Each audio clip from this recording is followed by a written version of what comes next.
गीता कर्तव्या किमन्ये शास्त्रविस्तरैः या स्वयं पद्मनाभस्य मुखपद्माभिनिसृता। हरि ओम। सत्यमेव जयते। उपराष्ट्रपति भारत, नई Delhi, vice president India, new Delhi. Forward. It gives me much pleasure. This is Geeta by Vidya Vachaspati V. Panoli. It gives me forward. It gives me much pleasure to write this forward to Shri V. Panoli's work, Geeta in Shankara's own words. Shri Panoli's earlier work, The Voice of Valmiki Sita, has been deservedly praised, and it is only to be expected that this English rendering of Shankara's Bhashya on the Gita would be done with competence. Adi Shankara was the author of the immortal commentaries on the Prasthanatraya, namely the Gita, the Upanishads, and the Brahma Sutras. In these commentaries, Shankar revealed his relentless logic, subtle reasoning, and terse expression. Indeed, it has been opined that as philosophical writings they are unique. The establishment of Advaita on firm foundations is regarded as Shankara's supreme achievement. Surprisingly, even among our own people, there is much confusion as to the real significance of Shankara's Advaita, which a proper study and understanding of his bhashyas can do much to clear. However, there have been some difficulties in the way of such study and understanding. In the first place, the tradition that the bhashyas of Shankara should be studied only after gaining mastery of Sahitya, Vyakaran, Nyaya and Mimamsa has sometimes hindered and obscured comprehension of the commentaries. Another difficulty experienced by students is that in his commentaries Shankara dealt with many important subjects, but the topics are not arranged according to any of the systems to which we are accustomed. As an erudite scholar has observed, the fundamental propositions of Shankara, which are his own contributions to the Indian philosophical thoughts, lie like a needle in the haystack. Therefore, to quote again, it would be a service to the world of religion and philosophy if these thoughts are picked up and given in a systematic manner in his own words. This is precisely what Shri Panoli sets out to do.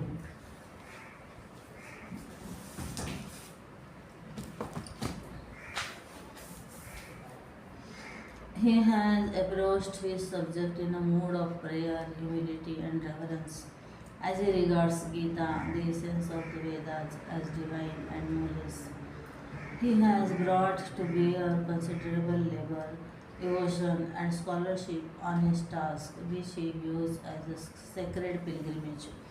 If Shri Panoli's pilgrimage can lead our understanding nearer to the concept of the Supreme Spirit, not as theoretical speculation, but as a reality of direct apprehension and experience, then indeed we shall have profited immeasurably and succeeded in realizing the central truth of Shankara's teachings as summed up in the Mahavakyas Tatvamasi. There are a number of commentaries on the Gita, each an endeavor in its own way to explain to the reader the quintessence of the sacred book. Ekam sat vipra bhavada vadanti. The truth is one, though sages call it by different names. Naturally, Shankara's Bhashya on the Gita takes priority over the others as a classic on the subject. His endeavors, Shri Panoli is making Shankara's commentary easily intelligible to the layman and providing a useful guide to the scholar who is constantly engaged in the quest of the why and whereabouts, wherefore of this world. B.D. Jatti, Vice President, India, New Delhi, 4th September 1975, 50 years back. An appreciation. Vidya Vachaspati V. Panoli is a good scholar in Sanskrit and speak he can speak and write in that language. He has equally efficient in the he is equally efficient in the English language, which is very rare, and only a few have attained that capacity and eminence, and his interpretations are correct and in keeping with the spirit of the text and the language of Shri Shankara. It is very hard and hazardous to translate a text of a particular language with the same spirit and sense because are the meaning of objects and ideas which are peculiar and particular to a country because of morphological and semantic changes. There are certain technical words which cannot be rendered into any other language and they have to be transliterated rather than translated. Unless one is competent to handle the two languages with equal felicity and efficiency, translations will be more misleading rather than enlightening. The Bhagavad Gita is a text on spiritualism of human conduct and values of life with a correct knowledge and experience of permanence of the soul passing through different forms and bodies. As you sow in the wind, so you reap in the whirlwind is the primary law of nature, and the result will be qualified by the quality of course. The law of causality is eternal and ever true, and this truth cannot be declared void by thousands of arguments. The soul is centripetal and centrifugal because the source of emanation is the soul itself, which is essentially an intrinsic part of God the divine. Man and God are concentric circles. The man expanded through the medium of mind because becomes God, and God, when contracted, becomes man.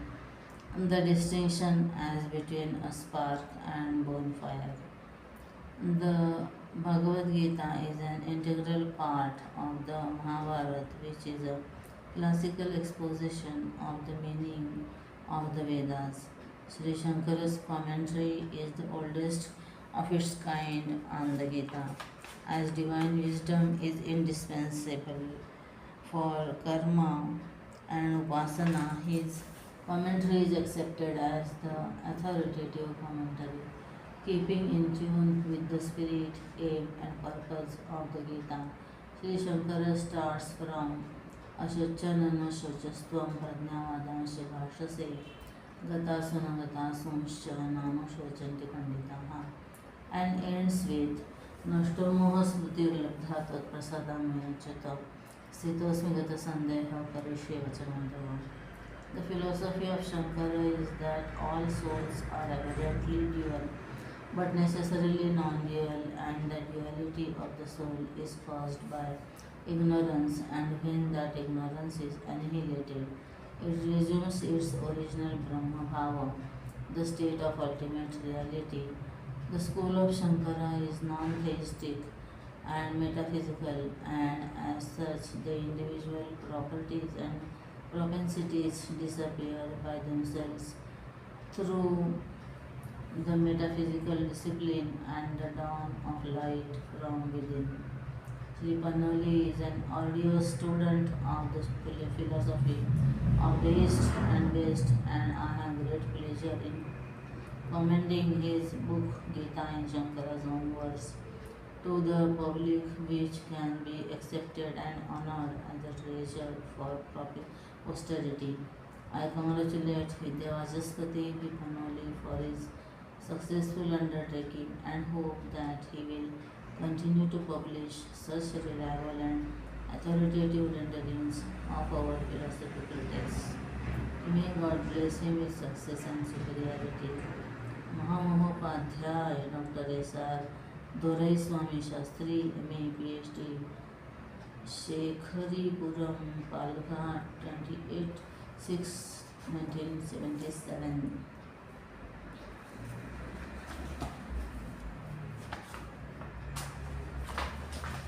Bhagavad Gita.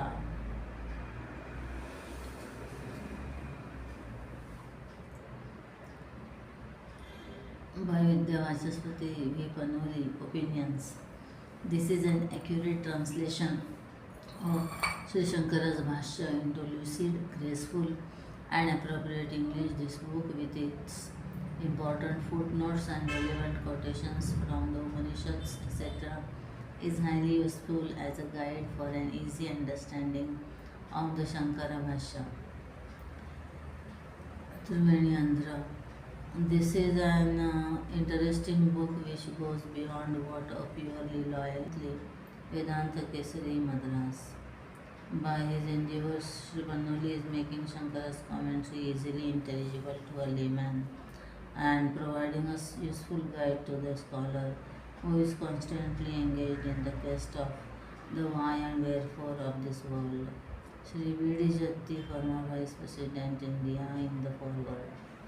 This important commentary introduces the heart of Acharya Shankar in its pristine glory to the.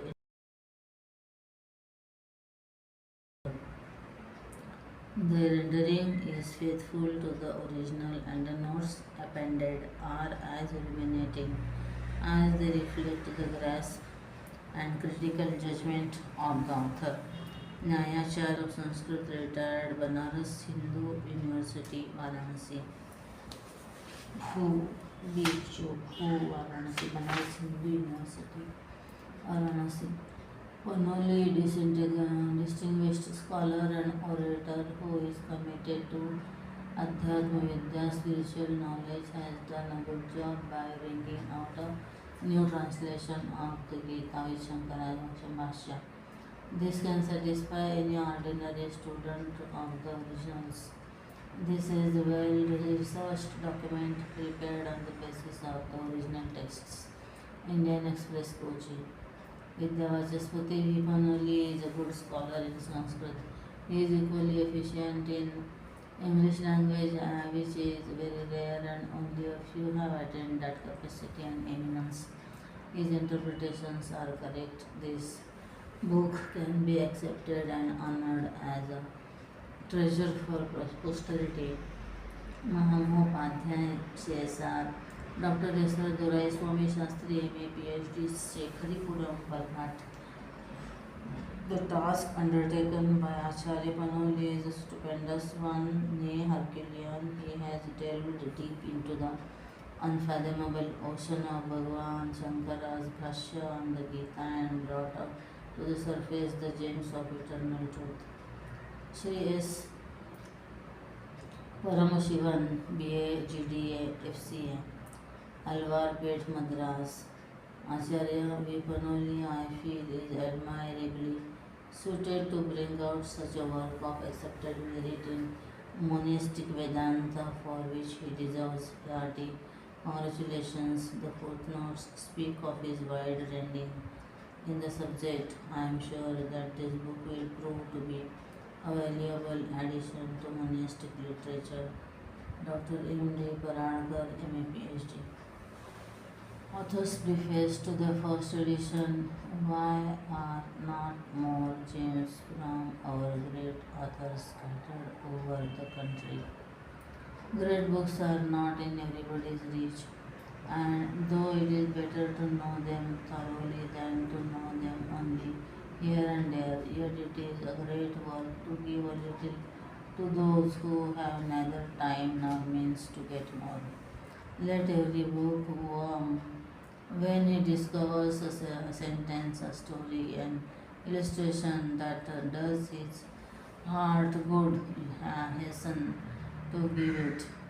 So said Coleridge. the eminent poet and critic. The Gita is a great book. Sri Shankara's commentary made it a gem in monastic literature. Therefore, any amount of labor is scattering it among the aspirants will only constitute one's part of duty. I have given I have given my many years to the study of the Bhashya of Sri Shankara and the Prastantraya of which the Gita is a part. The perennial stream of thought flowing from this godly book, at once inspiring, has set me to this humble task of writing. In this humble venture, the personage whom I have to remember first with all reverence is Brahmashri S. Paramashivan, Kalikat, who associated himself with the publication of this work, and the indescribable love, veneration, and inspiration with which he views religious and philosophical works make him distinct from other religious people. I express my gratitude to him from the depth of my heart.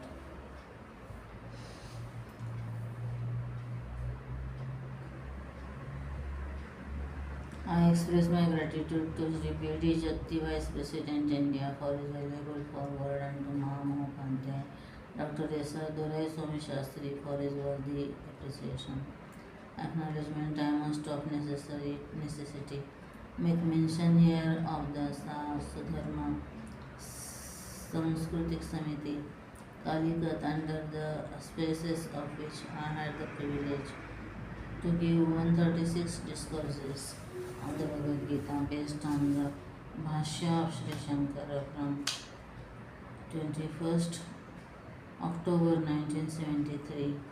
It was then that the idea first sprang up to bring out the immortal thoughts of Sri Shankara in a form.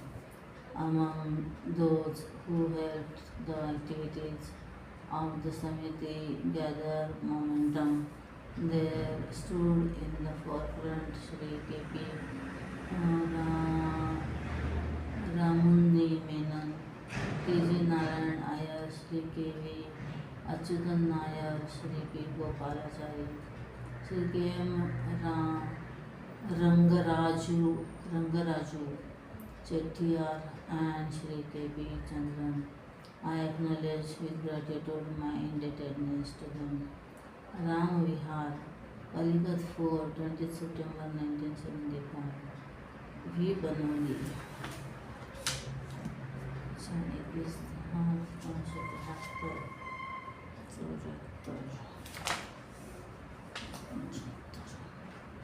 Preface to the second edition. It is a great joy to know that a second edition is called for, and this has enabled me to correct misprints and also revise the matter here and there. I thank Mrs. Mathrubhumi Printing and Publishing Company Kalikat for having kindly undertaken to bring out this edition. We Panoli preface to the present edition. Prastavikam Shri. Prastavikam. Guhyad guhyatamam sarvam bhavati khalu guhyam. Soyam guhyarupa akashah yo vyapanashivam narayanam. Sarvada paramanu sankasham naram yathecham nayati shasti cham. Shranoti khalu pipilika padanyasamapi. अतः भक्तमुखात् निर्गलत प्रार्थना मधुरसास्वादने विद्यमानस्तस्य वैभवः आश्चर्यजनको हि मम हृदयमन्दिरे मानसपूजावसरे प्रार्थनामात्रविभवोऽस्ति मे केवलं तस्मै उपहर्तुं यस्य जीवस्पर्शं जानेऽहं सर्वेषु मम मनोवाक्कायकर्मसु यदाहं हृदयचैत्ये प्रार्थनामात्रविभवम् उपाहरं तदा यशृणोत्यकर्णस्य पश्यत् चक्षुः स तच्छुश्रूषुः तद्दिदृक्षोश्चाभवत् सो हि मन्दबुद्धिमल्पमेधसं च मां त्वया सर्वमतसम्प्रतिपन्नपूज्यपादादिशङ्कराचार्यप्रणीतं गीताभाष्यमनुसृत्य प्रभाषणं क्रियतामित्यर्थः। इत्याज्ञापयामास। तदहं निर्वाक्योऽभवम्। ततः विनयविनम्रशिरस्कोऽहं। भयादस्य सूर्यस्तपति भयात्तपन्ति तारकाः। इत्यामरवाणीं मनसि निधाय केवलं तद्वीतस्तदाज्ञां निर्वोढो कामश्च सन्नत्र सन्निहितोऽस्मि। न सः मां वाक्यकोविदमकरोत्, परन्तु मज्जीवनमुरलीद्वाराण्यानन्दमन्त्रध्वनिभिरा पूरयन् तस्मिन् मामकं मनोबुद्धिं च तनयां चकार। षट्त्रिंशन्मासपर्यन्तं प्रभाषणानन्तरं गीता शङ्कराचार्यस्यैव वाक्येषु इति नामाङ्कितं आङ्ग्लभाषायां चतुर्भागसमन्वितं ग्रन्थं विरचितवानहम्।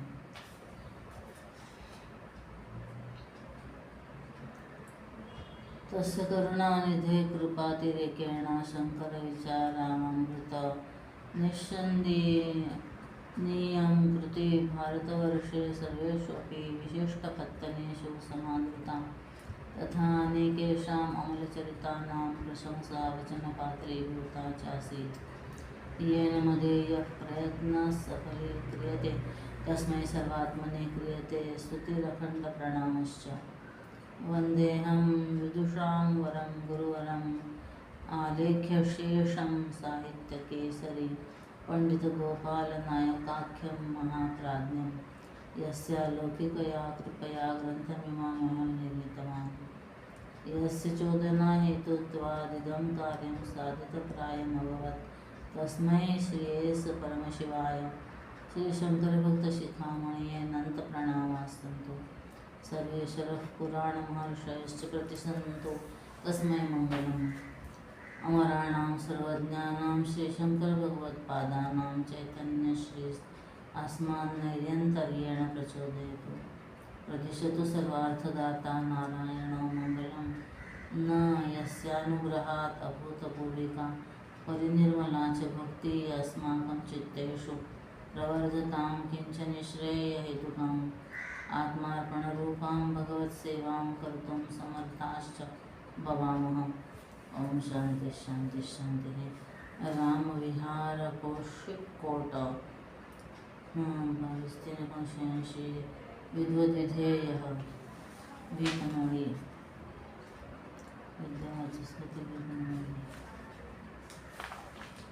Translation to Prastavikam. Translation of Prastavikam. Mystery of mysteries, all is mystery. It is ever a mystery indeed how the infinitely great Lord commands and directs the infinitely small man here. He hears even the footfall of an ant. Mysterious is therefore his power to listen to the prayers rising from the pure minds of the devotees. In the temple of my heart I have only prayers to offer him, whose living touch I feel on all my action, physical and mental. At the altar of my heart's sacred shrine I spoke my prayers. Then he who hears without ears and sees without eyes heard and saw. Befooling me with a little brain, he commanded me to speak on the Geeta based on the Bhashya of the great Acharya Adi Shankara, the all-knowing teacher of mankind. I stood meek and silent and simply obeyed, of course not to command, but for fear of him, for whose fear even the sun and the stars shine. He did not endow me with the gift of the right word, but instead he filled the reeds of my life's flute with the melodious notes of mantras on which he made my mind and intellect concentrate. For 36 months the discourses went on paving the path for Geeta in Shankara's own words. Here again his grace worked wonders. The book that covered vast grounds of Sri Shankara's sacred thoughts reached all centers of spiritual life in India and brought blessings in its train from sacred abodes. To the Lord who made my endeavor fruitful through ways that are mysterious, my incessant adoration and constant prayers. Who has with his grace not of earth set me to this humble task, to him my master, the late Sahitya Kesari Pandit P. Gopalan Nair, the foremost among the learned, are for my soulful devotion and prayers. Shri S. Paramashivam, the ardent devotee of Sri Shankaracharya, who breathed into this endeavor the breath of inspiration, my salutations. May the wishes of your and the Almighty Lord shower their grace on him. May the immortal spirit of Bhagavan Adi Shankaracharya, omniscient and omnipotent, fill our mind and intellect incessantly with inspiration. May he, the dispenser of our destiny, shower his grace on us all, so that our minds may be saturated with pure devotion, which will enable us to dictate ourselves more fully to him and make our humble lives fruitful in his service. Om Shanti Shanti Shanti. Ram Vihar Kochikode for 22 March 1980 Panoli. At the lotus feet of Sri Shankara. O pilgrim, thou hast scaled heights inaccessible in philosophical flights, and breathed into myriads of souls the breath recuperative of sacred words. Thou art indeed the commentator immortal that paved path to deliverance of mortals. Through thy Bhashya intercept the aphorisms and naive utterance of the Upanishads. The Lord's song thou hast immortalized, making the note ever sweet and harmonious. By the play of thy hand on the string of Advaita, proclaiming between man and his creator a Veda. Bharatvarsha has three Bhashyas, Shankara, Shabara and Patanjala. On earth shall these as art immortal remain to inspire and to tell. In wisdom how far man can soar, in Shabda Shastra and in ancient lore, the wings of first like a pretty dove shall carry thee to eternity. From what radiant sphere hast thou come, O eternal deity of Kaladi's illume, to dispel the gloom of millions here in so short a space of 32 years. Hail Arya, for thy name is holy, in being the mother of the holiest of holies. Hail Shiva Guru, for thy name is sacred, in being the father of the Acharya blessed. Blessed is holy Govinda Pada, the teacher, the sage of Narmada. Blessed, thrice blessed are those that laid their souls at thy lotus feet. In the inmost shrine of my heart,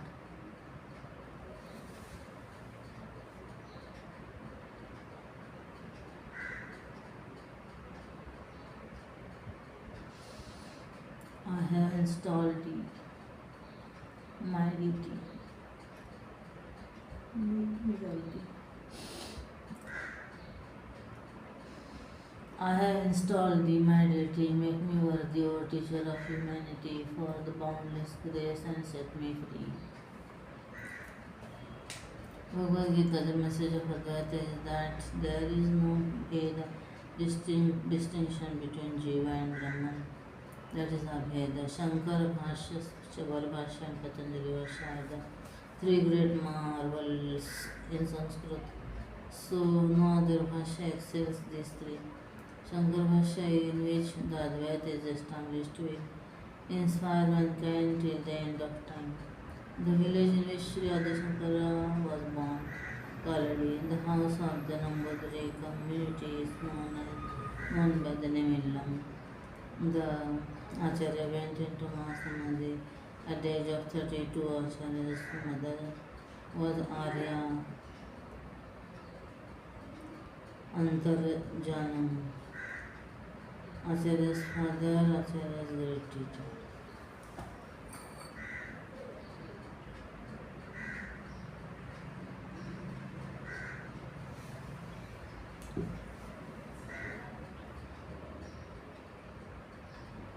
Vidyavajaspati Panoli was born in Calicut in July 1923.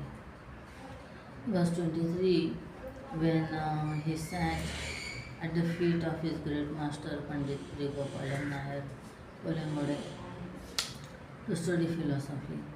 He also studied under such able masters as Deshamangalathu, Ramavariyar Magham, Anujan Raja of Mankavu Kavilakam, Vyakaranam, and Swami Prakashananda Tarkam in the formative years of his life.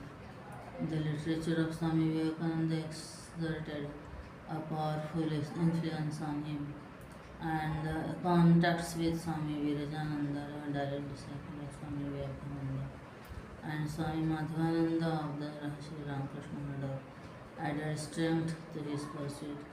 He went on pilgrimage all over India and also stayed for some time in the Himalaya to get himself acquainted with various different centers of spiritual life.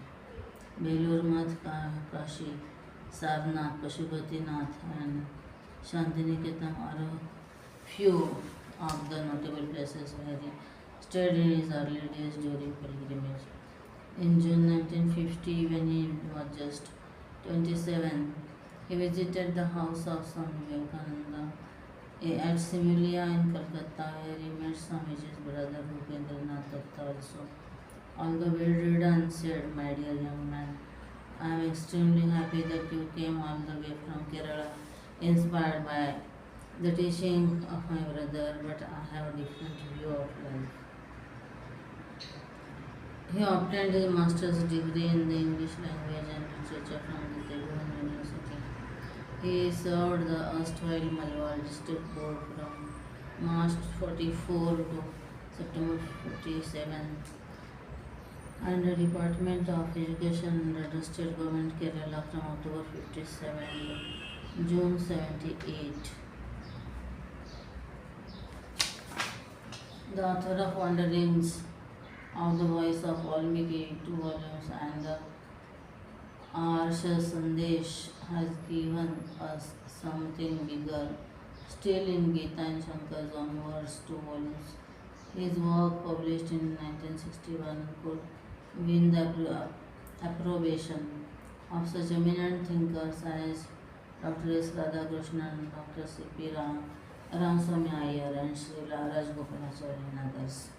On the day he successfully concluded the 23 discourses, the 33-year discourses on the Bhagavad Gita based on the Shankara Bhashya under the auspices of the Sudharma Sanskritik Samiti Kalikat. He was awarded a title Vidyavajaspati on 7th November 1976 by a host of scholars headed by Mahamahopadhyay Dr. S.R. Durai Swami Shastri, M.A. PhD.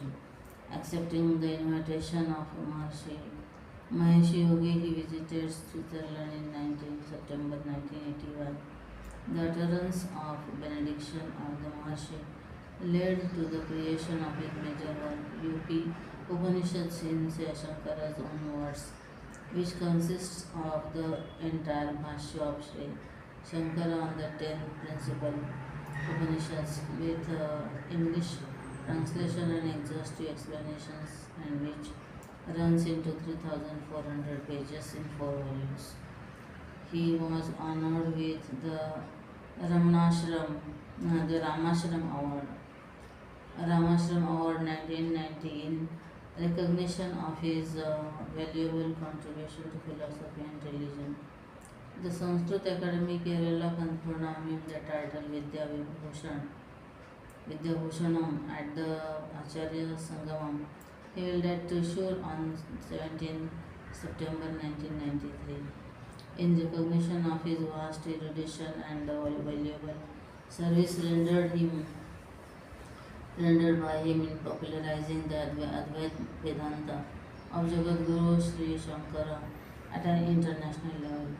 Shri Shankaracharya Sanskrit University already honored him on 8th May 1995 and by bestowing Pramana Patra in which his deep knowledge of the ancient lore and his significant contribution to Sanskrit language and Indian culture has been mentioned with admiration. The Bhagavad Gita at the lotus feet of the Lord, to him whose lips uttered benediction for all mankind, I pray for what?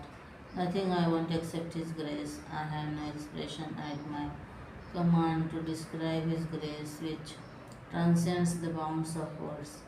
Give me, O Lord, the gift of the right word, I pray for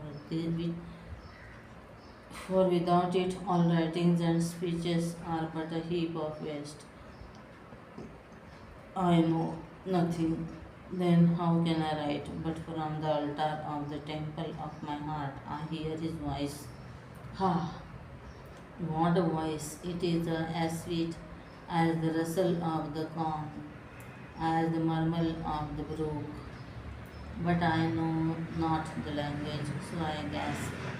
Breathless, I stand and listen. Ah, melodies, a perennial stream of melodies, unheard melodies, sweeter than ever heard. That was the Gita. I heard, listened to immortal utterances. Who uttered them? The Lord, who is the soul of everything. He is also the soul of words. Have words a soul? Yes, otherwise, how do they remain deathless even as the soul? The Lord knows the soul and of words, for He is the creator of words. Living words He uttered. Living, I say, they are not dead words. Gita beckons and inspires every word of it, every syllable of it.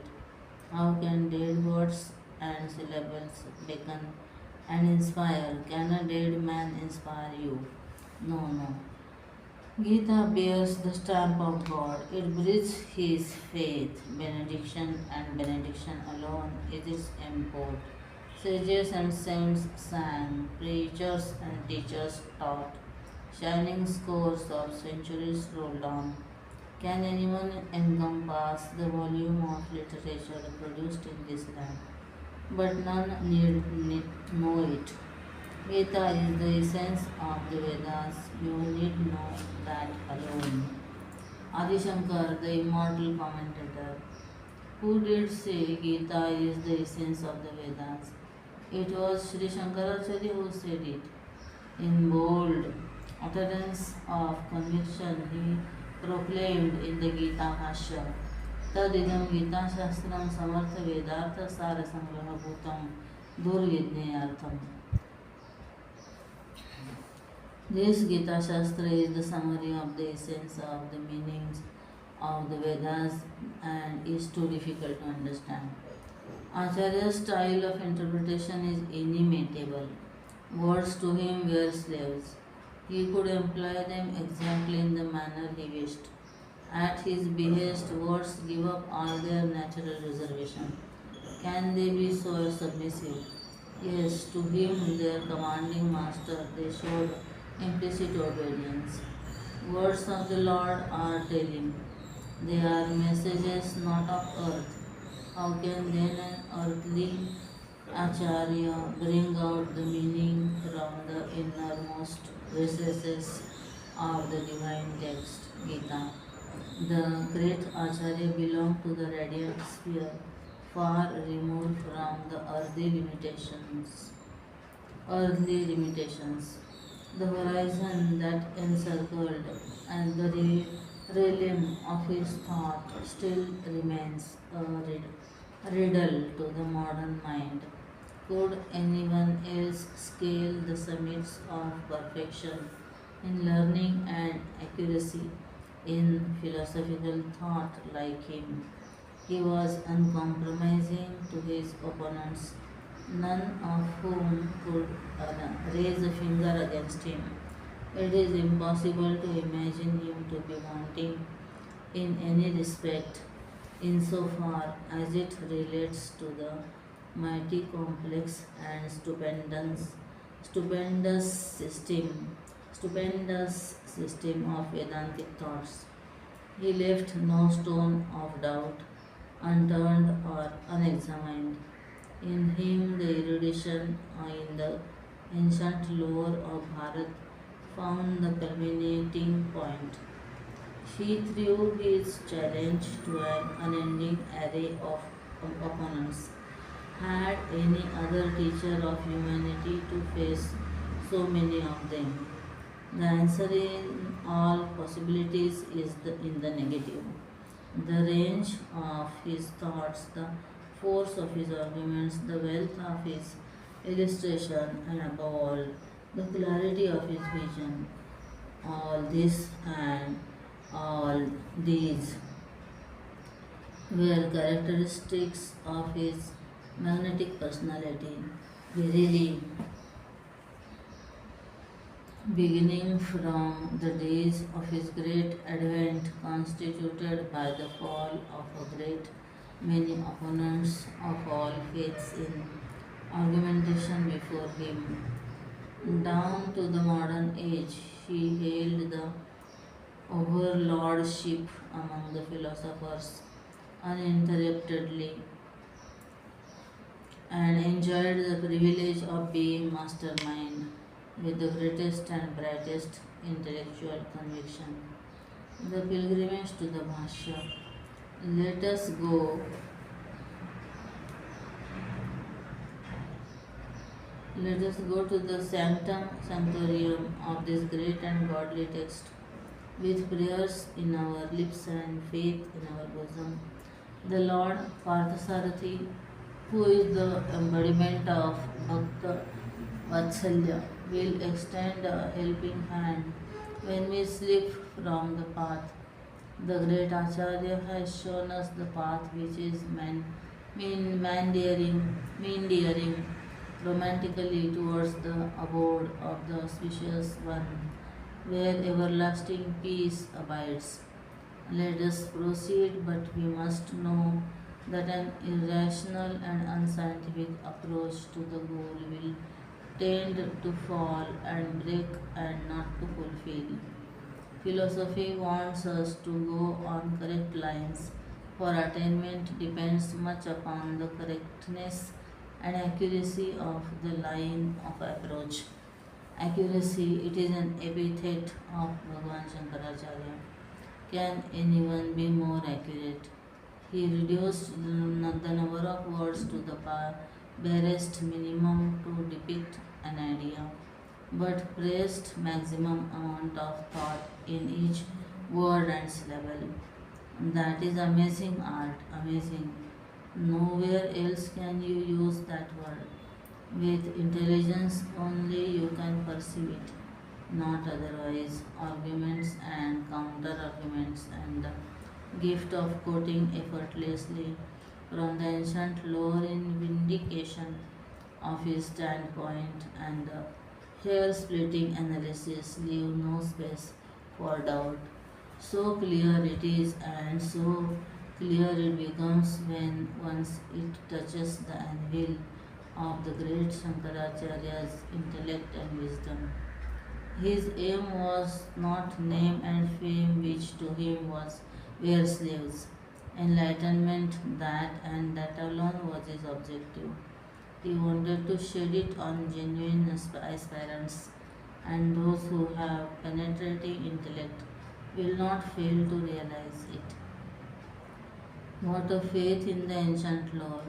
The ancient lore, the Shrutis, the Darshanas and Brahmanas. He breathed with conviction and courage. God sent him to earth, though he seemed not of earth, for he had unearthly attainments, which with these alone he could arrest the downward trend in the spiritual attitude of his race and rail effectively at ritual exuberance. What he saw was intellectual deterioration to which he cried halt and restored to the nation its lost faith. It was revival of the message of the ancient rishis of Bharat, the message which breathed life into sinking race of men from time immemorial. At the foot of the Acharya Bhashya, the Bhashya of the great Acharya is a wonder. It was a wonder when it appeared first, and it remains so to the modern thinking master, for it has a quality of its own to throw any intelligent reader into a convulsion of thought which will naturally return to the culminating point of inspiration from beginning to end, undoubtedly to the world of the future. To all those who seek genuine guidance in the field of spiritual endeavor, the Bhashya will remain as a perennial source of wisdom. The Bhashya has its peculiarities also, for the commentary of the great Acharya begins from the 11th verse of the second chapter of the Gita. Nobody of man will dare ignore while attempting to comment upon a book which has won recognition through ages. The whole of the opening chapter and begin with the ensuing one, for the opening chapter is always supposed to give the reader an introduction to the topic dealt with in the book. But the Acharya has made it clear in the Upadghat to the commentary, Aham Vivekatah Artha Nirdharanartha Sankshepatah Vivaranam Karishyami. To have an intelligent view of the subject, I have describing it in brief. Why did he make it brief, and why for that reason did he leave out the whole of the first chapter and the 10 verses of the second? The reason is clear. He had a volume of work to be completed. The Brahma Sutras, the principal Upanishads, etc., had also been commented upon. Among the principal Upanishads, the commentaries on the Ishakena Katha Prashna Mundak Manduke Taittiriya and Aitiriya cannot be considered exhaustive, but such is not the case with the Brihadaranyaka and Chandogya. These two Upanishads carry detailed commentaries, and in these the great Acharya has revealed himself. Again, there are his independent works such as Aparokshanubhuti, every one of which has in latter years attracted the attention of the thinking minds, for every line of these books is charged with the conviction and originality of thought of the Shankaracharya, and all this he had accomplished when he was just 16. Om the Bhagavad Gita, Shankar's commentary, Upadghata, Om Narayana Paro Vyakta Dandam Avyakta Sambhavam, Andasyantastvime Lokaha Swatadvipacha Medini. The primordial egg has formed Maya, sprung, and beyond Maya is Narayan. In the primordial egg, these worlds are strung, the Dvipas, seven, and earth. Here is the wonder. One would naturally think that the Acharya might have written pages after pages by way of introduction while presenting the Gita Bhashya to the thinking minds. Why Kant of Germany even wrote a tough book by way of introduction to the theory propounded by him and gave it a name Prolegomena, which means an introduction to a treatise. At that rate, Shri Shankara of India might write nearly a book to elucidate all manner of riddles, intricacies, and problems in the Gita, which are difficult to scale here. All our ingenious calculations will virtually failed for the introduction written by Sri Shankara to the Gita Bhashya consists of only 23 sentences, some of which may perhaps be said to be a bit lengthy. But each of these 23 sentences will serve the purpose of a book for each will open new vistas of thoughts as we go through them with a prayerful mind.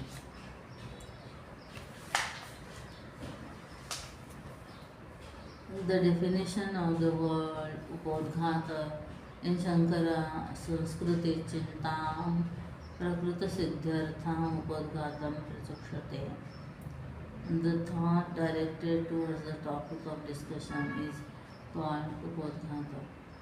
In order to have a keener insight into the beauty and splendor of this great scripture which Orient has handed down to posterity, it is essential that we should have thorough acquaintance with the Bhashya. The more classical the line of approach, clearer the vision and that we get of the whole thing. Then, what does the word Bhashya means? Here is the definition. सूत्रार्थो वर्ण्यते यत्र पदैः सूत्रानुसारिभिः स्वपदानि च वर्ण्यन्ते भाष्यं भाष्यविदो विदुः. That is, describe the meanings of the sutras, aphorisms by means of words that will fit in with the sutras and explains one's own standpoint is what is called Bhashya. Gita is not a collection of aphorisms, sutras, but it is in verses of the many valuable texts for which the Acharya has written the commentaries. Only one book directly deals with the sutras, and that is the Brahma Sutra of Maharishi Badarayana. Apart from this, the Acharya has not written a commentary on any sutras. With the exception of the Brahma Sutras, all other texts commented upon by him are in pure verses and mantras, and the Gita is one among them. In this context, it is necessary to know what actually is a sutra and how far the Bhashya goes to drive home the meaning born by it. Here is the definition: Sarpaksharam Vasandigdham Sarodvishotmukham Astu Manman Vadyam Cha Sutram Sutravido Vidham. That which makes the truth clear by a few letters, alphabets beyond all doubts, and is at the same time pregnant with meaning, anew, all embracing, and unobstructive, is called Sutra. To go through the Bhashya is a privilege. I call it a pilgrimage rather than a privilege, for it soothes our mind and makes us feel that our consciousness lies very near to reality. It also enriches our thought at once and gives us an opportunity to drink deep of the perennial fountain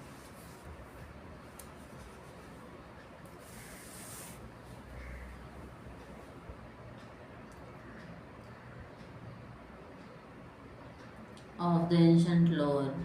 With what passion and fervor has the Acharya explained each principle, the only objective of which was to rouse inspiration in us to acquaint ourselves more and more with the splendor that lies embedded in the mortal utterances of the sages and saints of this land. At many places, the Bhashya serves as a corrective to those who speak illogically of religion and theology. For those groping in the lurid gloom of this earth, thirsting for knowledge, Acharya Bhashya is a beacon light. It offers on a platter, as it were, the tabloid, the tabloid wisdom of many systems of thought to which the Acharya refers quite often, either in comparison with his own line of thought or in contrast with it. as occasion seems to demand. The most striking aspect of it all is that throughout the length and breadth of the Bhashya, one could perceive the clarity of vision, conviction, and undisturbed equilibrium of thought. Let us therefore begin from the first word of the Upadghata, which an inward prayer to the Acharya to kindle light in our minds and enable us to know things aright. स भगवान दुसृष्ट्वा इदं जगत् तस्य च स्थितिं चिकीर्षो मरीच्यादीनाग्रे सृष्ट्वा प्रजापतिं प्रवृत्तिलक्षणं धर्मं ग्रहयमास वेदोक्तम्. The Lord created this universe and wishing its sustenance, He first created Marichi and other Prajapatis who were made to accept the pravrutti dharma, that is, the principle on which man's actions are based, is enunciated in the Vedas. Pravrutti dharma borders mostly on ethical precepts. Swami Vivekananda's speeches on Karma Yoga point to this fact. तत अन्यांच सनकसनकासनन्दनादीन् उत्पाद्य निवृत्तिलक्षणं धर्मं ज्ञानवैराग्यलक्षणं ग्राहयामास. Thereafter he created Sanaka Sanandan and others who were made to accept the Nivritti Dharma, that is, the principles enabling one to attain liberation, of which the characteristics are knowledge and dispassion. Nivritti Dharma leads to introspection. It will be interesting to note that it is from the word vritti that both pravritti and nivritti arise. Pra and ni are upasargas, prepositions.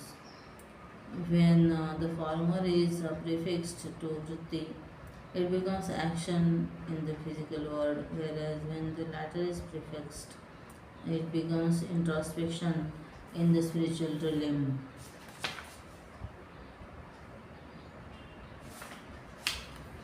द्विधो हि वेदोक्तो धर्म प्रवृत्ति लक्षण निवृत्ति लक्षण च. The dharma principle enunciated in the Vedas is of two kinds. They are pravrutti dharma, which relates to action, and nivritti dharma, which relates to liberation. Brevity is the soul of it. No one of writers has successfully managed to reduce the number of words to such barest minimum as this.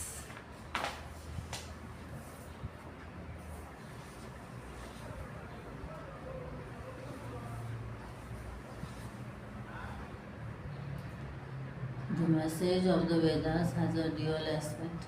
It is popularly known as the Vedas have been divided mainly into two parts, technically named as karma portion and knowledge portion, of which the first relates to the performances of rites and rituals, yagas and yajnas, which contribute to the development of domestic virtues, serving as the prerequisite for the purification of the mind, while the second relates to the attainment of liberation from pangs of death and birth. The fulfillment of the first is again the stepping stone to the second. जगत स्थिति कारणं प्राणिनां साक्षात् अभ्युदय निःश्रेयस हेतु यस्य धर्मो ब्राह्मणाद्यैः वर्णेभिः आश्रमेभिः च श्रेयोर्थिभिः अनुष्ठीयमानः.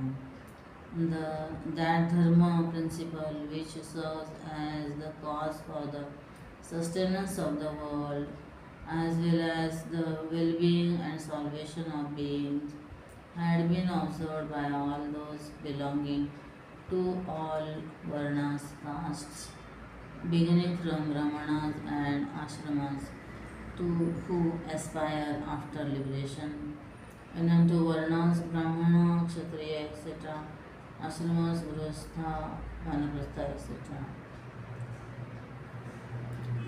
दीर्घेण कालेन अनुष्ठातॄणां कामोद्भवात् क्रियमाणविवेकविज्ञानहेतुकेन अधर्मेण अभिभूयमाने धर्मे प्रवर्धमाने च अधर्मे जगतस्थितिं परिविपालयिषु स आदिकर्ता नारायणाख्यो विष्णुः भौमस्य ब्रह्मणो ब्राह्मणत्वस्य रक्षणार्थं देवक्यां वसुदेवात् अंशेन कृष्णः किल Sambhaguva.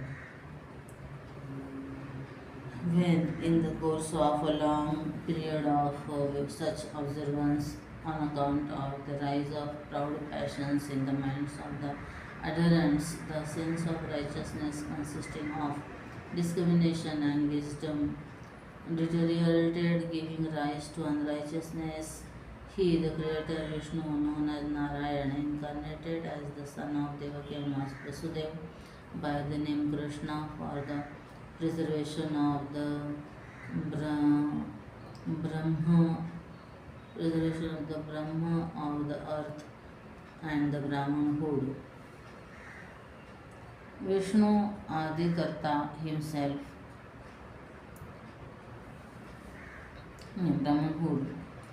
The terms Vishnu, Narayan, Brahma of earth, Brahmanhood are all of deep significance.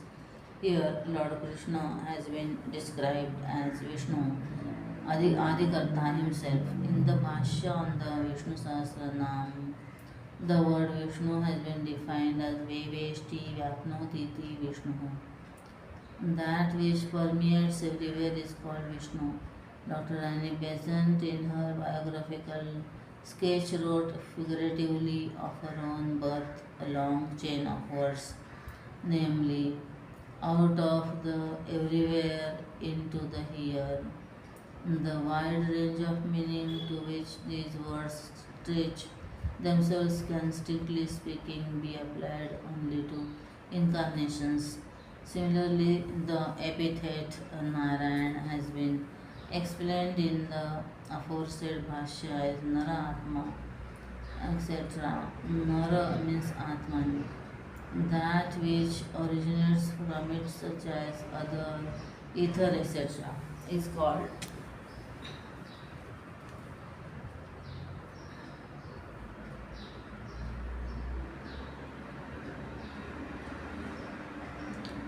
Narani, Narani effects. The wide wings of Atman, the cause, border on the effects also. Therefore, these effects are called the ayana of Nara, Atman. Hence, the name Narayana. In the definition given for Narayana in the Manusmriti, Nara has been interpreted as water. It is the philosophic way of expressing how one is born on the earth. In Sanskrit, Apa is used as plural only. Its literal meaning is waters. Please see the following verse. Apo Nara iti prokta apo vai narasunavaha. Ta yadasyayanam purvam tena Narayana smutaha. The waters are called Narayan, for they are the offspring of God. He is called, waters are called Naras, for they are the offspring of God. He is called Narayan, for they, Naras, were his original abode.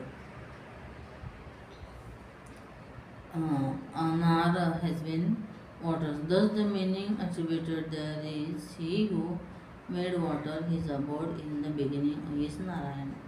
As for the Brahma on the earth, one has to go to a bit into its details, lest the purpose which the Acharya kept in view will be defeated. For shining scores of centuries, the faith has been reigning supreme that Brahman cannot be seen as he is invisible, but there is a visible Brahman also, and that is the Brahmana who lives and walks on the earth. There has been critics who would not spare the Acharya from sharp and merciless criticism, saying that he had written this to safeguard the interests of the Brahmanas community till the end of time, that one with a broad outlook and clear vision of things would not stoop so low. We should cry hard to such uncharitable criticisms, at least hereafter, for there is not even a syllable of these lines which tends to favor the Brahmanas or gives them undue advantages. When we try to analyze it, we shall find that the Acharya has only expressed the truth in the rigorously logical sense as explained below. There is a similar passage occurring as Bhishma Vakya in Shanti Parva 20 verse 29 Adhyaya 47, which runs as follows. Yadevam Devaki Devi Vasudeva Daji Janat Bhaumasya Brahmano Gupte Diptam Agni Mimarani. That Deva, born as Vasudeva's son, to whom Devaki gave birth, for the preservation of the Brahma of the earth, even as the Arani, piece of wood, preserves the burning fire. Nilakantha, while commenting upon the said verse in his commentary known as the Bharata Bhavadipa, wrote Bhaumam Brahma Veda Brahmana Yajnascha. The Vedas, Brahmanas and Yajnas constitute the Brahma on the earth. It is in this sense alone that Shri Shankaracharya has used the term Bhaumasya Brahmana, and there is no scope to criticize it unfavorably. Evidently, the meaning of the statement made by the Acharya is that the Lord Krishna came for a real purpose, that is, to preserve the principles of the Vedas and Brahmanhood, Brahmanatva. What then is Brahmanatva is explained. The message upheld here is the same as the one which occurs in the 4th chapter of the Gita, where Lord Krishna himself has proclaimed that he would appear on earth as avatar when adharma is exalted in the place of dharma, in the most popular words beginning with yada yada hi dharmasya etc. Brahmanatvasya hi rakshana rashitasyat vediko dharma tadadhinatvad varnashrama vedanam. Though Brahmanatva can be literally translated as Brahmanism, but this word has been interpreted as Brahmanhood and Brahmanness by Swami Vivekananda while referring to caste problems, Indiana problems.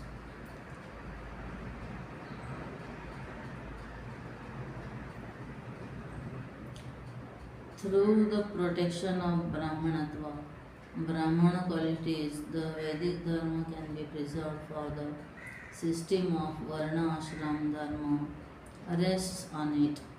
For centuries, disputes have been going on as to why the Acharya became so partial to his community as to proclaim that the Brahmana's qualities alone should be preserved. This sort of unhealthy dispute is still going on, making Acharya a target of attack on the issue that he alone was primarily responsible for laying down the rigid caste principles for the people of Kerala, which have not only retarded the growth of the people as a race but paralyzed the entire living structure of the Vedic Dharma itself. The view of the opponents is not correct.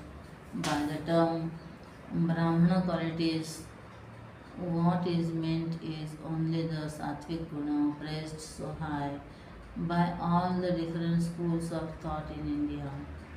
The godly nature in man which manifests itself only through a diligent application of the high principles laid down in the Shrutis and Smritis in one's own life. These principles are rigid and are to be strictly observed. Through such a rigorous process alone, the animal nature in man will disappear and the divine nature, rather the Brahmanatva referred to by the Acharya, will begin to manifest. As for the rigid caste principles, it will be the height of foolishness to think that Sri Shankaracharya is responsible for the complexness network of the caste system, the one who sang in ecstatic joy. Brahmaivaham Samashanta Satchidananda Lakshana, etc. I am Brahman who remains the same throughout and whose nature is peacefulness, possessing the characteristics Satchidananda, cannot go solo and remain in the dark cocoons of the institution of caste.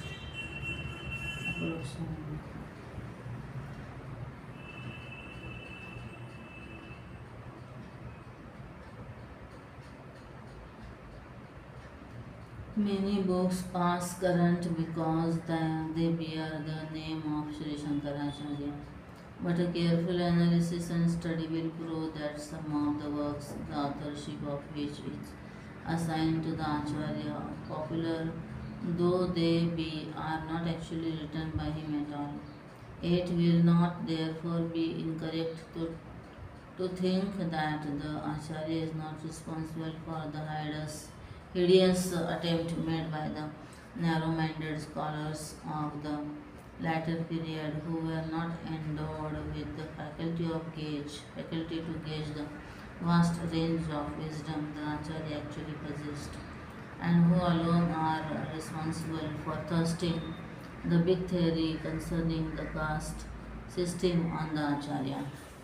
सच भगवान ज्ञानेश्वरी शक्ति बल वीर्य तेजो सदा संपन्न त्रिगुणात्मिका वैष्णवीं स्वां माया मूल प्रकृतिं वशीकृत्य अज अव्ययो भूतानामीश्वरो नित्यशुद्ध बुद्धिमुक्त स्वभावोऽपि सन् स्वमायया देहवान् इव जात इव च लोकानुग्रहं कुर्वन् इव लक्ष्यते.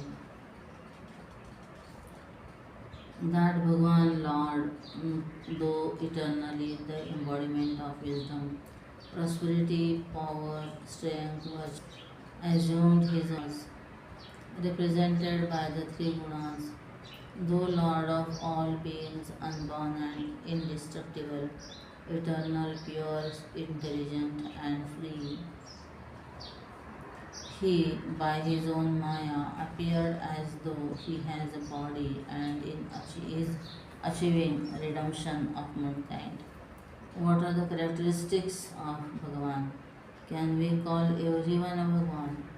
The answer is given here. The manifestation of the six qualities referred to therein only alone, in fact, raises one to that exalted position where one is adored with the title Bhagavan. In Narayaniyam, the celebrated epic Kavya composed by Melpattur, this fact has been beautifully explained in the lines Aishwaryam Shankaradeshwara Viniyamanam Vishwatejo Haranam Teja Samhari Viryam Vimalamapi Yasho Nispruhaischopagītam Anga Sanga Sada Shri Rakhil Vidasi Nakwapite Sangavarta Tadvatagar Vasin Murahara Bhagavad Shabda Mukhya Shrayosi. The word of Bhagavan originates from Bhaga. Bha is the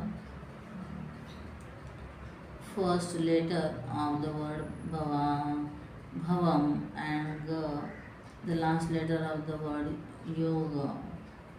Thus, there is also the explanation Bhavam Nihatya Yogam Dadati iti Bhaga. Bhavam Nihatya Yogam Dadati iti Bhaga. In short, he who destroys the earthly sufferings and also craving for worldly enjoyment and paves path to enlightenment is called Bhagavan. Again, in the Vishnu Puranam, we come across the same definition though in different form, as can be seen from the following Aishwaryasya Sangrasya Dharmasya Yashasa Shriya Vairagyasya Atha Mokshasya Shannam Bhagavati Ranam.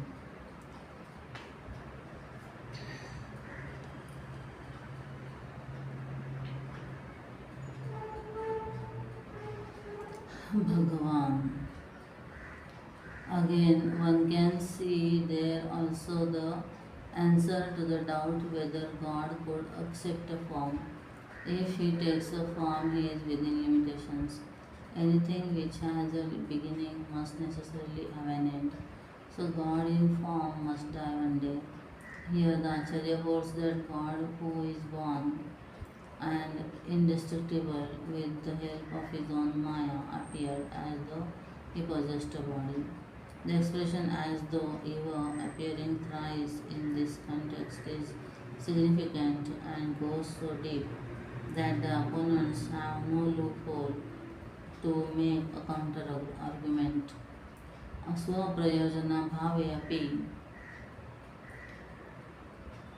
भूतानुजिवृक्षया वैदिकं हि धर्मद्वयम् अर्जुनाय शोकमोहमहो दधौ निमग्नाय उपदिदेश गुणाधिकैः गृहीत अनुष्ठीयमान च धर्मः प्रचयं गमिष्यति इति. Though not of any benefit to himself, out of compassion for all mankind, he taught Arjun, who was sinking in the vast ocean of Shoka, grief, and Moha delusion, the twofold Vedic dharma, so that he, if the virtuous ones absorbed and practiced this dharma, it would spread quickly. तं धर्मं भगवता यथोपदिष्टं वेदव्यास सर्वज्ञो भगवान् गीताख्ये सप्तभिश्लोकशतै उपनिबन्ध. Vedavyasa, the omniscient and powerful sage, compiled the dharma thus taught by the Lord in 700 verses under the name Geeta.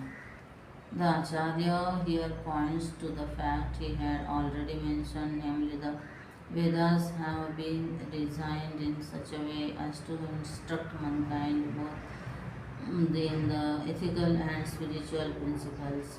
It has also been made clear that both these principles have been taught to Acharya by Lord Krishna, taught to Arjuna by Lord Krishna, and this basic truth forms the basis of the elaborate explanation which follows. Shoka and Moha referred to above will appear again as the first topic of discussion when the Acharya actually commences his commentary from the 11th Shloka, Sukta of the second chapter. More details on this will therefore be available in the explanation given therein. Tadidam Gita Shastram Samasta Vedartha Sara Sangraha Bhutam Durvidneyartham. This Gita Shastra is the quintessence of the meaning of all the Vedas in a condensed form, most difficult to understand. The Gita is here qualified as a Shastra. The definition of the word Shastra is Shasti Trayate Aneneti Shastram. Shasti Trayate Aneneti Shastram. The word Shasti Trayate originates from the root Sas, the meaning of which is to instruct. Similarly, the word Trayate means to protect. Therefore, that which instructs and protects is called Shastra.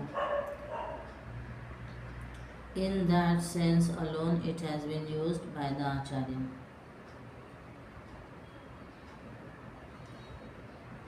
तदर्थाविष्करणाय अनेकै विवृतपदपदार्थवाक्यार्थन्यायमपि अत्यन्तविरुद्धानेकार्थत्वेन लौकिकै गृह्यमाणम् उपलभ्य अहं विवेकतः अर्थनिर्धारणार्थं संक्षेपतो विवरणं करिष्यामि. To make clear its Gita's meaning, although several have commented upon it, critically examining and explaining each word and sentence, it is seen that it has been conceived by the worldly people with many highly objectionable meaning. In order to pitch at the discriminative meaning, I shall explain it in brief. तस्य गीताशास्त्रस्य संक्षेपतः प्रयोजनं परं निःश्रेयसं सहेतुकस्य संसारस्य अत्यन्तोपरमलक्षणं तच्च सर्वकर्मसन्न्यासपूर्वकात् आत्मज्ञाननिष्ठारूपात् धर्मात् भवति.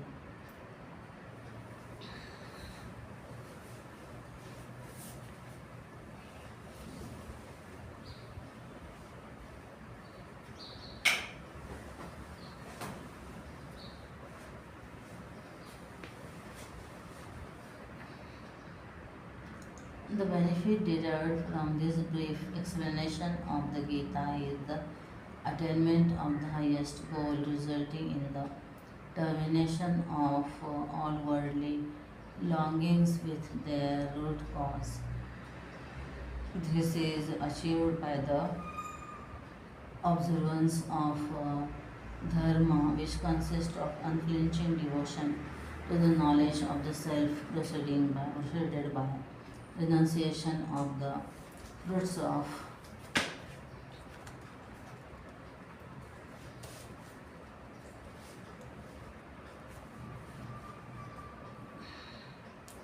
all action karma. तथा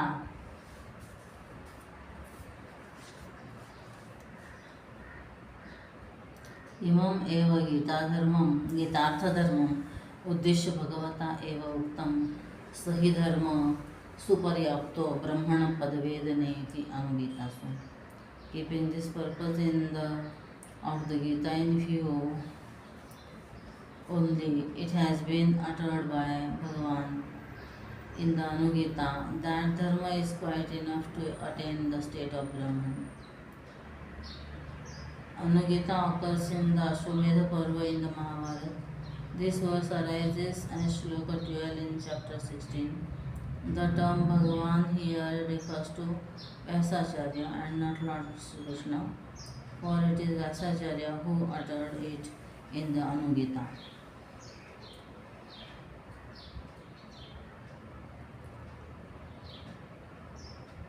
किंच अन्यदपि तत्रैव उक्तं नैव धर्मी न चाधर्मी न चैव हि शुभाशुभी यस्यादेकासने लीनस्तूष्णीं किंचित् चिन्तयन्. There again it has been said, he who sits in one position absorbed and silent, thinking of nothing else but meditating on the Supreme, is not a dharmi doer of virtue, not a dharmi doer of sin, nor a Shubha-Shubhi, doer of what is auspicious or inauspicious. What is indicated here is that the one mentioned above rises above all the gunas which alone bring attachment. The state of being gunatita, transcending all gunas, is the state of attainment of Brahmapada, which is the ultimate goal. Jnanam sannyasa lakshanamiti cha. This also has been said. The characteristic of knowledge, jnana, is sannyas, renunciation. Iha pichante uktam arjunaya sarvadharman parityajya mamekam sharanam vraja. In this shastra, that is Gita, it has been said at the end by the Lord to Arjun, renouncing all dharmas, take refuge in me alone. Abhyudayartha apeya pravruti lakshano dharmo varnashramancha उद्दिश्य विहित सदेवादि स्थान प्राप्ति हेतु अपि सन ईश्वरार्पण बुद्ध्या अनुष्ठीयमान सत्वशुद्धे भवति फलाभिसन्धिवर्जितः. The ethical principles pravrutti lakshana dharma, which have been laid down for all the varnas, castes and ashramas institutions, are the means of the attainment of material prosperity, as well as the devasthana, the position of the devas and the like, and if observed without desire for the fruits thereof, in a spirit of dedication to God, they will tend to purify the mind. शुद्ध सत्वस्य च ज्ञाननिष्ठा योग्यता प्राप्ति द्वारेण ज्ञानोत्पत्ति हेतुत्वेन च निश्रेयस हेतुत्वमपि प्रतिपद्यते. And the one who is pure in mind becomes fit to devote oneself to knowledge, and through the attainment of knowledge, moksha, immortality too becomes possible. तथा च इममेव अर्थम अभिसंधाय वक्ष्यते ब्रह्मण्याधाय कर्माणि योगिनः कर्म कुर्वन्ति सङ्गं त्यक्त्वा आत्मशुद्धये इति. Keeping this object in view only, it shall be said, he who performs actions dedicating them to Brahman. Yogis perform karma, renouncing attachment in order to purify the mind. Imam dviprakaram dharmam.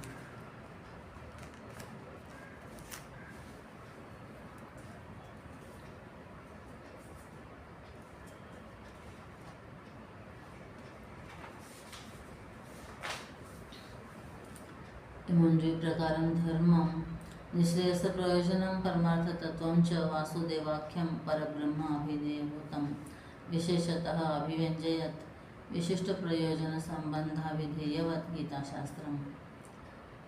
The Gita Shastra, which reveals distinctly the twofold dharma with the supreme goal as its object and the supreme reality called Vasudeva, the supreme Brahman, as its subject, is distinguished as having an object, a subject, and relation between these two.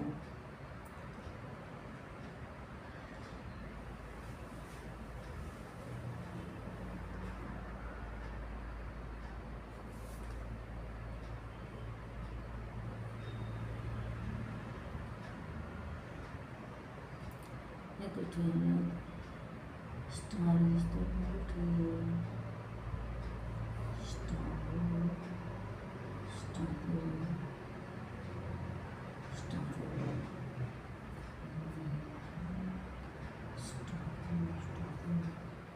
ठीक है.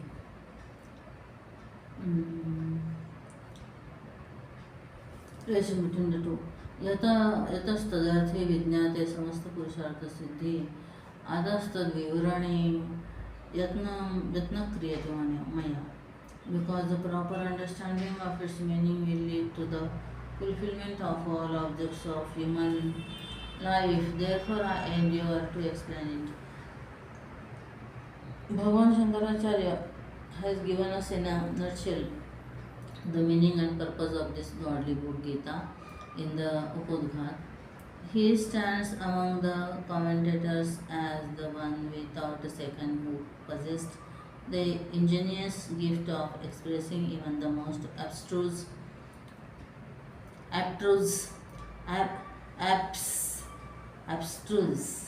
ideas convincingly in the fewest number of words. Especially here he has used only chosen words and expressions to convey the message, the import of which has a penetrating effect. The idea, though it may not drive in quickly, when caught will go a long way to reveal the grandeur and grace of the message, the element of inspiration lying latent in each such word, so amazingly arranged by him to depict the most difficult ideas, will become clear only when we are thoroughly familiar with his own grit of writing. For his style is wonderful and inimitable, and each para of his commentary, however short it may be, speaks volumes and opens vistas of thought before us, hitherto unknown. Every thought is inspiration, and every quotation passionately charges it with magnetic power, all in a style of his own, which even when centuries have rolled on remains awe-inspiring, distinctive and attractive. The terms such as Shastra, Vishaya, Prayojana and Sambandha are all technical, which become a necessity from the point of view of the principle of logic to make the system of thought free from all flaws. Parabrahma and Moksha are denoted by Vishaya and Prayojana respectively. Because the text of the Gita deals with the subject Vishaya and exhaustively and thus become instrumental in the attainment of final release moksha, the relationship sambandha of the Shastra to those two is also made clear.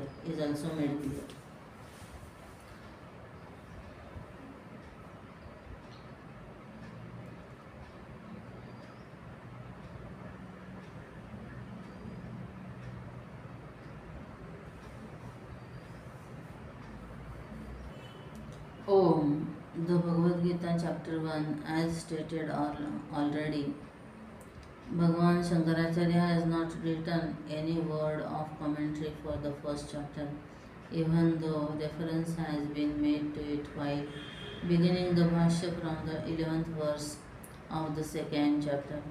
However, for a seeker desirous of getting fully acquainted with the various circumstances which led to the birth of the Gita, it is essential that he should be given an opportunity to follow the text from its first sukta onwards. Keeping this in view, the translation of the first chapter with explanatory notes wherever necessary is given hereunder.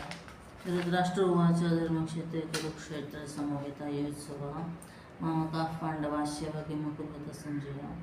Dhritarashtra said, Dhritarashtra was blind, his sons Kauravas and the sons of his brother Pandu, called Pandavas, came to the battlefield to fight. Sanjay, who had been gifted with supersensuous vision, explained everything to Dhritarashtra as each event occurred. At the very commencement, the blind father of the Kauravas seemed to believe that a compromise was possible even at the last moment. Did they not come to a compromise, or were they still bent upon fighting? This was what he wanted to know, hence this question at the very outset. What did my children and those of Pandu do, O Sanjay, assembling on the sacred field of Kurukshetra, eager to fight? Sanjay Uvacha. दृष्ट्वा तो पाण्डवानीकं व्यूढं दुर्योधनस्तदा आचार्यमुपसंगम्य राजा वचनमब्रवीत्. Sanjay said, seeing the Pandava army in battle array, Prince Duryodhana, then approaching his Acharya Drona, spoke as follows. Actually, the word vachana is used here.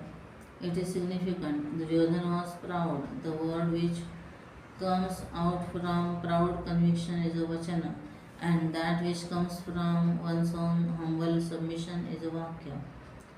That is the reason why in the same battlefield what Arjuna spoke to the Krishna while Sukta 21 was given as vakya.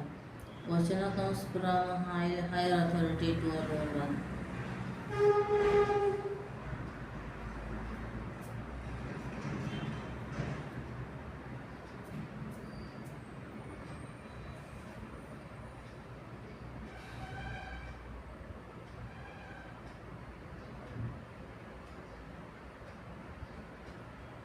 पश्यतां पाण्डुपुत्राणाम् आचार्यमहतीं शमुं व्यूढान् द्रुपदपुत्रेण तव शिष्येण धीमता.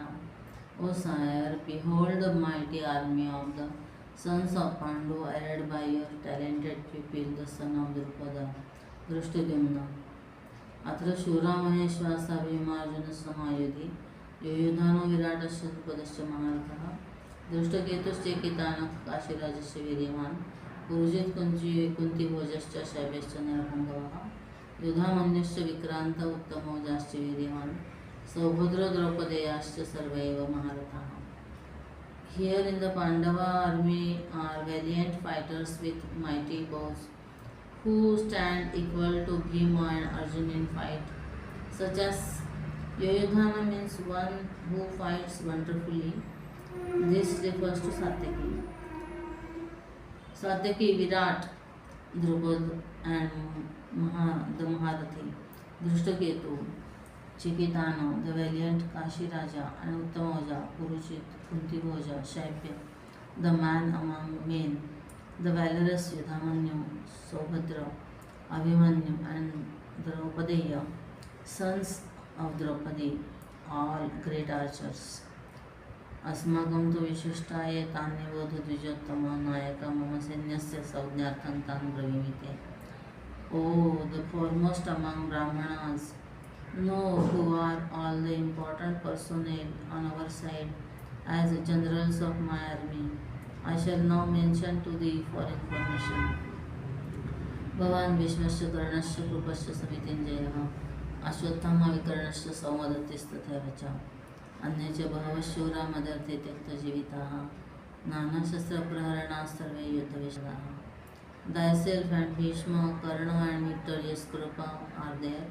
Similarly, Ashwatthama, Vikarna, Somadatta, Bhurishrava, and several other terrors are there, all skilled in warfare and equipped with a variety of war weapons, ready to renounce even their lives for my sake.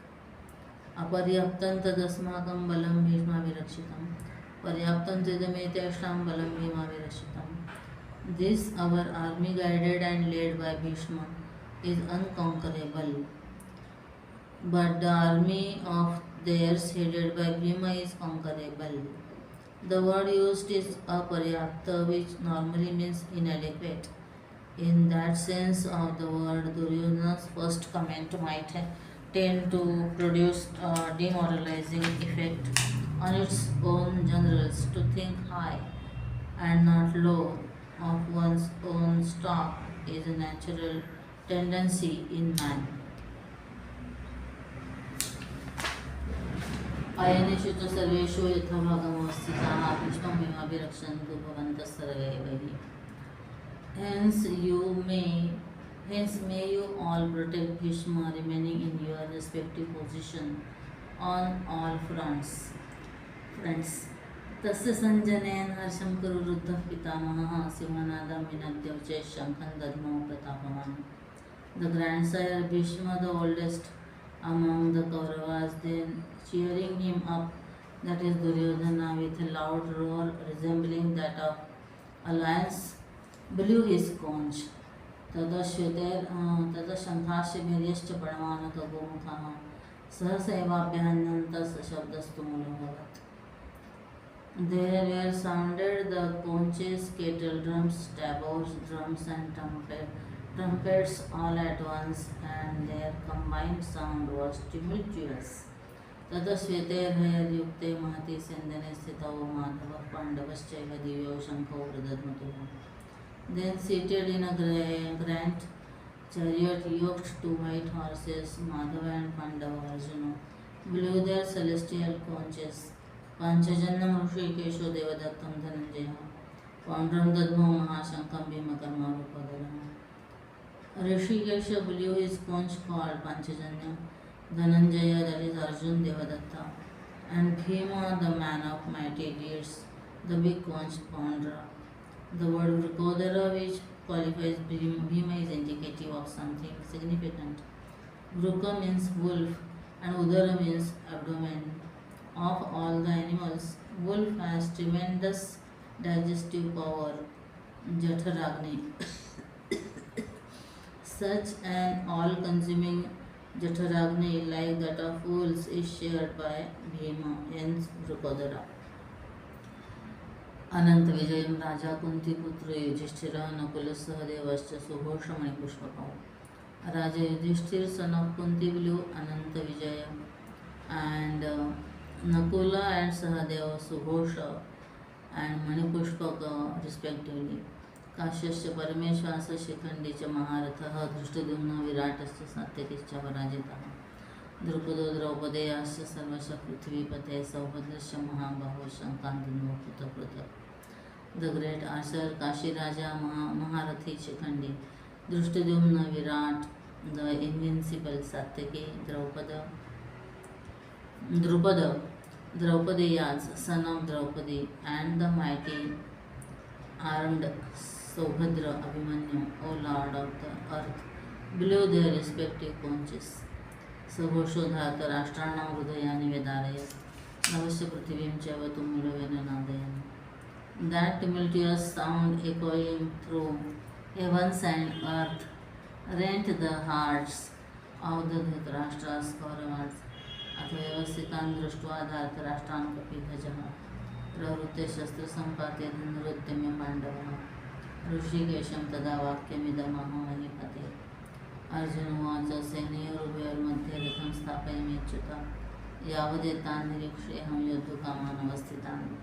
कैर्मया सह योद्धव्यमस्मिन् रणसमुद्यमे. Then, O Lord of the earth, seeing that the Dhritarashtra's Kauravas in array, when it was time to handle the war weapons, Kapidvaja Arjuna, raising in bow addressed Rishikesha. Arjun said, O Achyuta, in between the two armies, install my chariot until such time as I could observe who are all those who have taken position, intent to fight, and against whom all I have to fight in battle.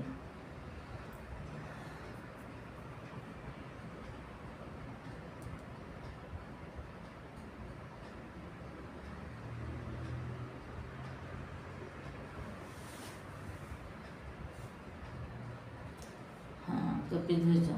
On account of the prayers of Bhima, Hanuman agreed to come and remain on the flagstaff of Arjun's chariot to achieve success. Kapi means monkey and Dhwaja flag. Thus Arjun became known as Kapidhwaja. Mahabharata Anushasan Parva Adhyay 51. Rishikesha means sense, Rishika means senses, and Isha, Lord. Hence, Lord of the senses. Wild Sahasranam Bhashya.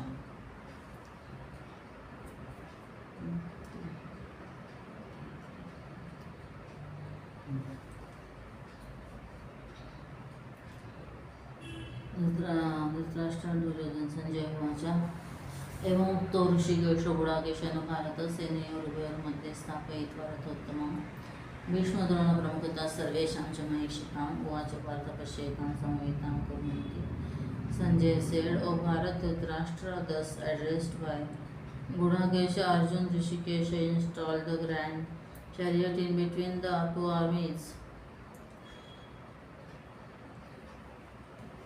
in front of Bhishma, Drona and all the rulers of the earth, and said, Behold, Partha the Kaurav who has gathered here.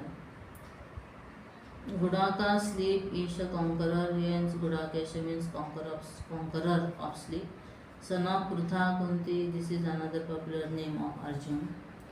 And in between he said, Yutsamanana Vikshaham Yete Tasamagataha Dhartarashtasya Buddha Vikshavaha.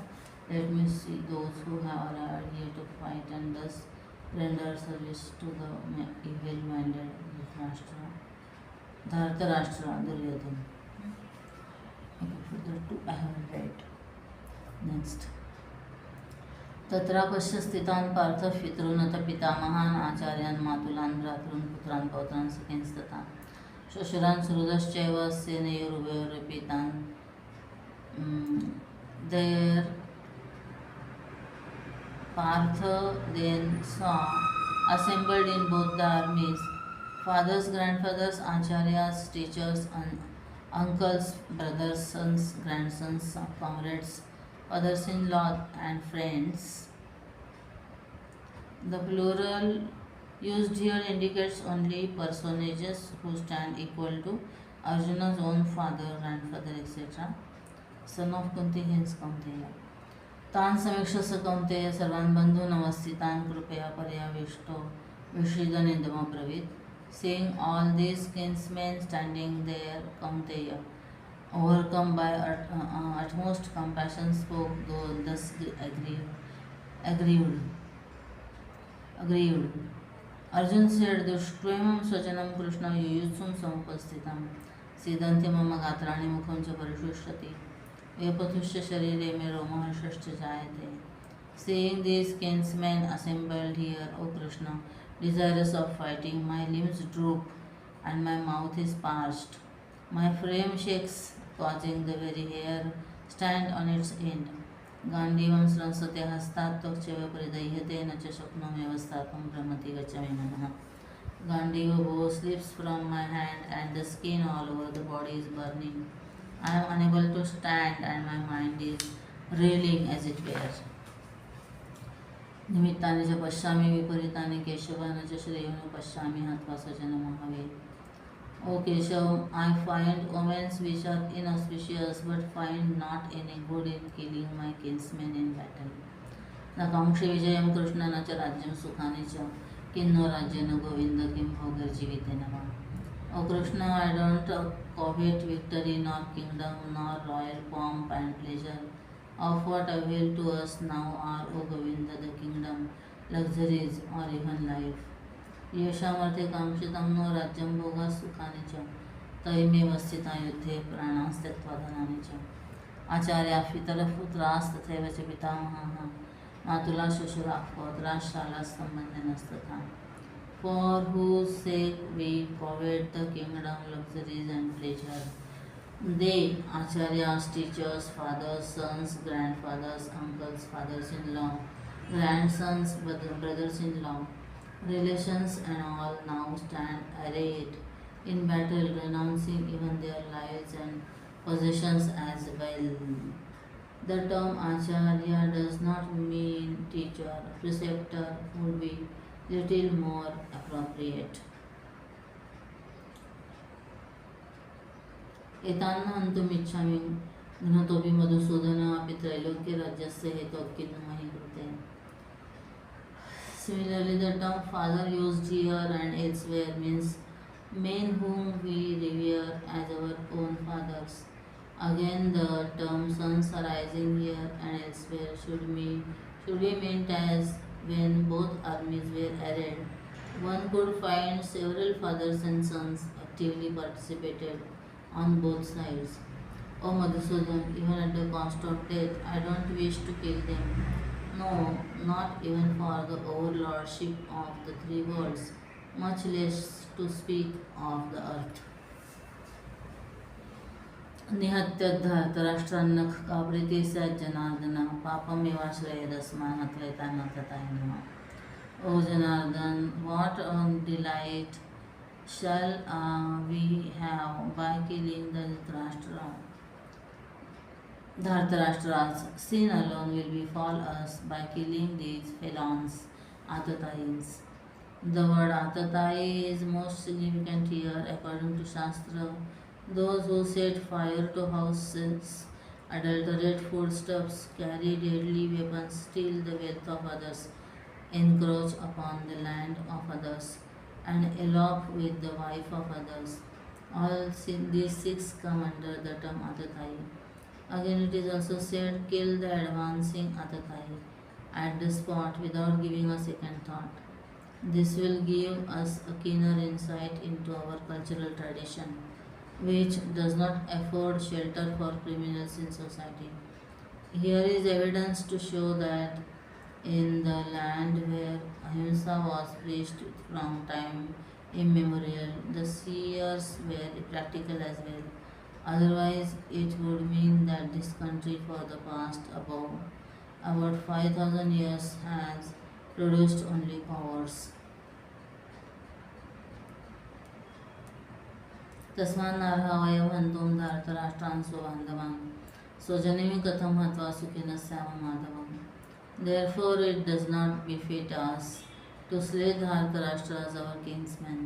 How shall we be happy, O Madhav, after slaying our own men? It is important to note that several names of Bhagavan Krishna arise here. Each name has immediate bearing on the context in which it arises. The name Madhava has been defined in Sahasranam Bhashya as Madhuvidya avabodhyatvat. One cognized through Madhuvidya. Dhyanat yogacha. One to be known through the purest type of meditation and yoga.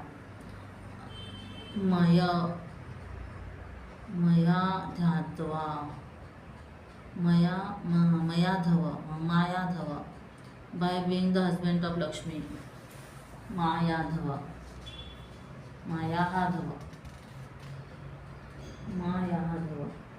Madhava.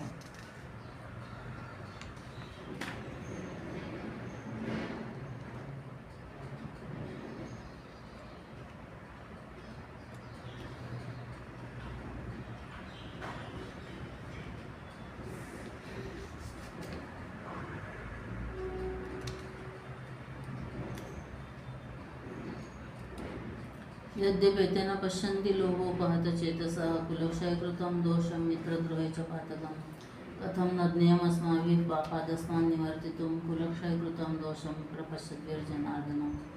Even if the Dhritarashtra's, whose minds are dominated by greed, do not discern the evil underlying the destruction of families and the sin occurring from causing suffering to friends. Why can't we, O Janardhan, be wiser to turn away from this crime, seeing the impending destruction of families? कुलक्षये प्रणश्यन्ति कुलधर्माः धर्मे नष्टे कुलं कृष्णम् अधर्मोऽपि भवत्युत